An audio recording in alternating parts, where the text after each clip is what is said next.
charge. He's going to get what he wants. And if Russ doesn't want to get in line and continue to do what he's done in years past, then they're going to give him what he wants. Well, they're going to let him go. TJ Hushmanzada said something yesterday on the show, and he played in Seattle for a year. He said, listen, Earl Thomas got outspoken. Pete got him out of town. Richard Sherman got outspoken. Pete got him out of town. Pete has a belief system. He believes there's a way to play football, and Pete's the head coach, and he's been given rare unlimited power inside the organization, like Belichick and Gruden power, and he's going to use it. So I think Pete's also smart enough to know it's really hard to replace Russell Wilson. It's virtually impossible. I mean, it is impossible unless you have like Trevor Lawrence and that pick, because the really great quarterbacks right now are not on the market. It's more Darnold. It's more Mariota. I do think Las Vegas, the Raiders, is the one place that Pete could engineer a trade and sleep on it. If he could give him Derek Carr and Darren Waller and maybe a first pick and say, okay, I've got a good quarterback, I've got a top tight end, and you gave me a couple picks, I think you could digest that for a couple years. And then the Raiders, I don't think that's great for Russell Wilson, by the way. I don't think that's a great place for him. And Russell has a no-trade clause, so but Russell did mention the Raiders as one of his 4 teams. I do think of all the teams mentioned, Gruden and the Raiders, Gruden also has power, so he can okay any deal. Yeah. Which in a lot of these instances, the coach may like Russell, but the GM's not going to make the move. Yeah. Would the personality work, Russ and Gruden?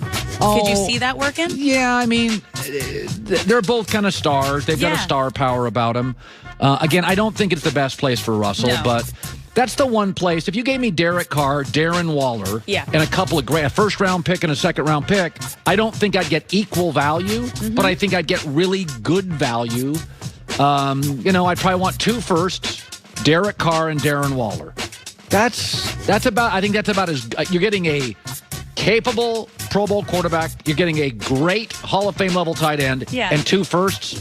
That's about as good as you can get, I think. I'd rather have Darren Waller than another first-round pick. I'd rather have a certainty, because Seattle's first-round picks have been hit and miss. I know we talked about this yesterday. I still think it's strange and weird that the Seahawks have not put out a statement, because when you don't, as you mentioned, everyone else is filling in the blanks. Just give us something to work with. Little something. All right. LaMelo Ball has been very impressive in his first NBA season. He's a front runner to win Rookie of the Year, averaging 15.8 points, 6 rebounds, and 6.3 assists per game. And Michael Jordan is happy with what he's seen. He said, I think Melo has adjusted to the NBA game better than any of us ever thought this early in his career. He has exceeded our expectations so far this season. I totally agree. I didn't think he would be this offensively stimulating. He's really a nice player. I love that he didn't go the normal route. He did not go the normal route at all. He played in the JBA League. He passed on college to go play overseas. His dad is extremely outspoken and was speaking extremely high of his son, as he always does. I'm a big fan of the Ball family, but he's backing it up. And I'm all for someone breaking the norm and doing something that fits you, that you think is going to make you the best player that you can be. And we've seen the Ball family come out and do that. LeVar has raised I was thinking about this. Children. He doesn't play much defense. Luka doesn't play much defense. Zion doesn't play much defense. Trey Young doesn't play much defense. Is that when kids used to have high school coaches that demanded they play defense, and then they went to college for 3 years, and Dean Smith demanded you play defense. Players were better early defensively in the NBA. Now, kids go to the AAU route. They stay in college a year. So they come into the NBA. There's a lot of bad defensive players in the NBA as the league has gotten younger. And this is not a knock on LaMelo Ball. But Zion can't play defense. Luka doesn't. LaMelo doesn't. Trey Young doesn't. The league's become worse defensively. Now, the athletes are better, but you don't have that high school coach barking at you for 3 and 4 years to play defense. You don't have that college coach barking at you to play defense. It's AAU basketball, 1 year of college, and you're out. The plane has landed, refueled, and is off to the NBA. And so I think what it's doing, it's gassing these offensive numbers a little bit, where, I mean, just everybody feels like they're scoring. These young players, first of all, the hand check's gone. The forearm in the back is gone, so the league's gotten more finesse over the last 7 or 8 years. And I just think it's an easier league for young guys to come in and score and not get pushed around like 10 years. Generationally, the game has changed. It has. Okay. Alex, for the news. Well, that's the news. And thanks for stopping by. The Herd Lie News. I did think it was interesting. So LeBron and Kevin Durant picked the All-Star teams last night. Chris Broussard and I did it.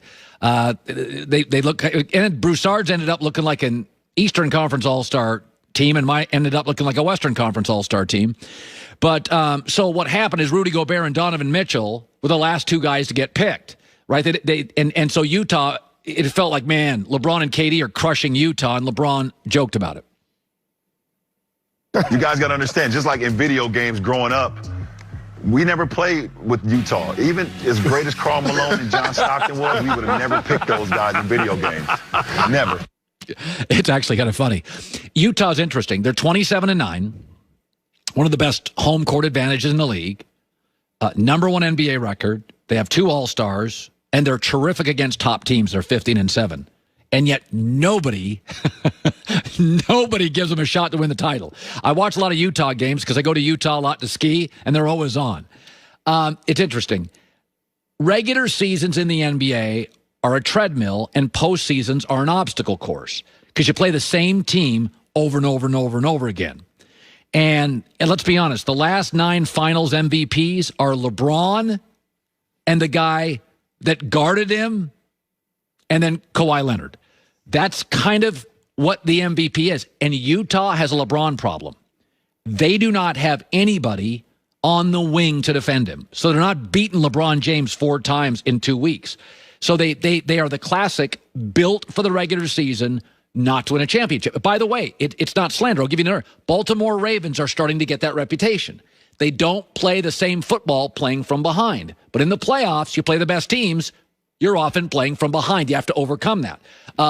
Derrick Rose's Bulls, great energy, very explosive. But if you played them over and over and over, they weren't a great shooting team, and they would unravel. The Milwaukee Bucks, great regular season team. But in the playoffs, it's situational basketball. You got to be good in the last 2.5, 3 minutes. And their best player, Giannis, is kind of a liability shooting it at the free throw line in the last 3 minutes. So there are these teams in sports. The Phoenix Suns with Steve Nash, they couldn't really defend the interior. But when they waltz into town, you don't get a ton of practice time or game film. They bring this blizzard of offense, and you can't keep up. And Utah's got a bunch of depth and a bunch of three-point shooters, and they walk into town, and if you don't, in a condensed NBA schedule, they're hard to prepare for. Same coach, same players, multiple years. They know their stuff. But if you got to play them 7 times or 6 times in 2 weeks, they've got certain holes, and that hole is they're not great at defending a wing, a Kawhi, a LeBron James. They could struggle with that. But they're a really good basketball team, and I just kind of laughed at LeBron's reasoning. I would have never in a million years guessed that was the reasoning, but I thought it was funny. His name is Neil deGrasse Tyson. He is an astrophysicist. Yeah, I know. What you're saying is an astrophysicist. He loves football. He's very funny. He's obviously smart. And there's all this alien talk with Tom Brady and Baker Mayfield. Let's get to the bottom of it. What did he see in Austin, Texas? That's coming up next. Any credit card can offer cash back, but only Discover matches all the cash back you've earned at the end of your first year. You know, it's like getting one of those birthday cards that's shaped like cash, so you already know what's inside before opening it. But in this case, it's stuffed with the first year cashback match, and you don't even have to send a thank you note. Cashback match only by Discover card. Learn more at discover.com/match. Discover, always something brighter.